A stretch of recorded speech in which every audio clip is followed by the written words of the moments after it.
जाति जनगणना को लेकर है वो केंद्र सरकार द्वारा सुप्रीम कोर्ट में हलफनामा दाखिल किया है, कैसे देखते हैं? देखिए, जातीय जनगणना कराना केंद्र की सरकार नहीं चाहती है, साफ उन्होंने इनकार कर दिया। हम लोग लगातार इस बात को कह रहे थे कि भारतीय जनता पार्टी जो बिहार सरकार जाति आधारित गणना का सर्वे कार्य करा चुकी है उसमें लगातार अड़ंगा बाधा पहुंचा रही थी, लगा रही थी। अब बीजेपी पूरी तरह से एक्सपोज हो गई, जिस तरह से कल माननीय सर्वोच्च न्यायालय में हलफनामा दायर किया। जाति जनगणना जो है वो केंद्र सरकार को अधिकार है, लेकिन जाति आधारित गणना का सर्वे कार्य बिहार सरकार करा रही थी।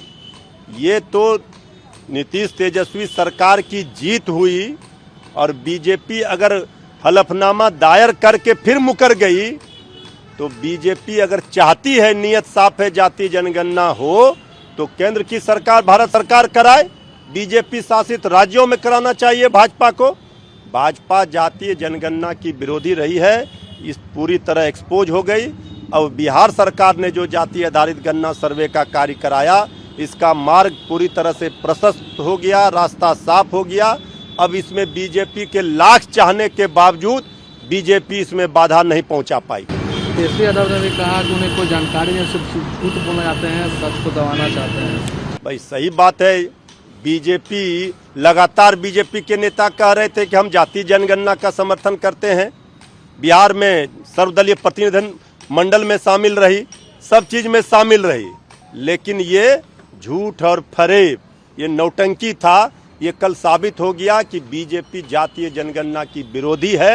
अब बीजेपी के नेता लाख दलील दे, लेकिन बीजेपी एक्सपोज हो गई, उनका पोल खुल गया। लालू यादव ने भी कहा है कि बीजेपी आरएसएस जाति जनगणना को नहीं चाहती, एक सर्वेक्षण है। आदरणीय लालू प्रसाद जी ने तो सबसे पहले जाति गणना हो इसके लिए आंदोलन किया, इस मांग को लंबे समय से उठाते रहे हैं और आज जातीय जनगणना का सर्वे कार्य हुआ, इसके लिए तो तेजस्वी यादव जी ने लगातार प्रयास किया था। तब सर्वदलीय प्रतिनिधि मंडल गया था प्रधानमंत्री जी से मिलने के लिए। ये हमारी पार्टी की नेता की यूएसपी रही है, हम जातीय जनगणना किसी भी कीमत पर हो, इसके लिए लालू जी तेजस्वी यादव जी ने लगातार प्रयास किया और बिहार सरकार नीतीश तेजस्वी की सरकार में ये कार्य पूरा हुआ। ये सुशील मोदी ने कहा है कि केंद्र सरकार एक मत निकाले जो जाति जनगणना करा सके, तो जाति जनगणना अधिनियम के तहत केवल केंद्र को है जनगणना करे का अधिकार, हालांकि सर्वेक्षण और डाटा एकत्रित करने की कोई भी होता है। तो उनको अगर ये ज्ञान नहीं है, यहाँ तो सर्वेक्षण का ही कार्य हो रहा है बिहार सरकार में।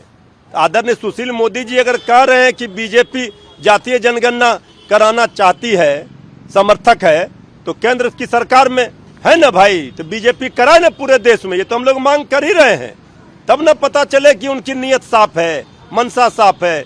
उत्तर प्रदेश में, बाकी राज्यों में, भाजपा शासित राज्यों में कराए जनगणना सर्वे कार्य, लेकिन ये तो नीतीश तेजस्वी सरकार की ये उपलब्धि है कि नीतीश तेजस्वी की सरकार ने जाति आधारित गणना सर्वे का कार्य पूरा कर लिया। अच्छा, ये जेडीयू के नेता केसी त्यागी ने कहा कि नीतीश जी, राहुल गांधी जी, ममता बनर्जी, शरद पवार सभी में है काबिलियत की, वो बन सकते हैं, प्रधानमंत्री के उम्मीदवार हैं, लेकिन पीएम पद महत्वपूर्ण नहीं है, नीतीश जी के सारी नेताएं हैं। देखिए, इंडिया गठबंधन में कौन पीएम पद का उम्मीदवार होंगे, ये तो इंडिया गठबंधन में शामिल सभी दलों के नेताओं के द्वारा तय हो जाएगा।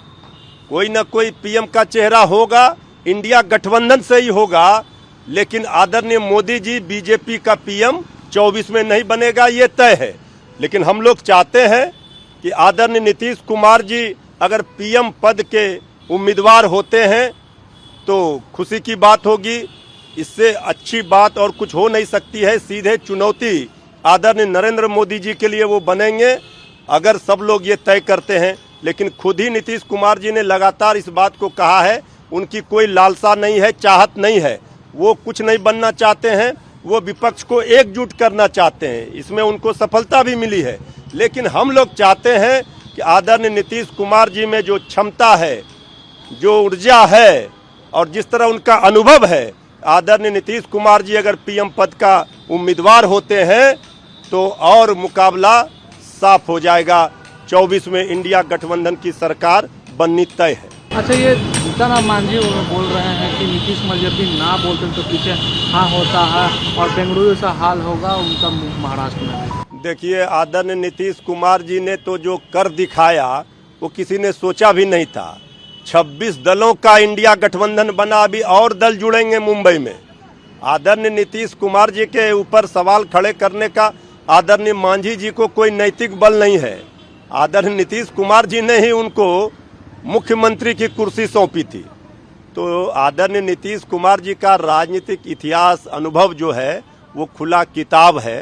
अब उनके ऊपर कोई कुछ बोले उससे मतलब नहीं है, लेकिन जब से आदरणीय नीतीश कुमार जी ने भाजपा का साथ छोड़ा है तब से बीजेपी पूरी तरह से घबराई हुई है, भयभीत है और 2024 में भाजपा मुक्त भारत बनने का रास्ता साफ हो गया है।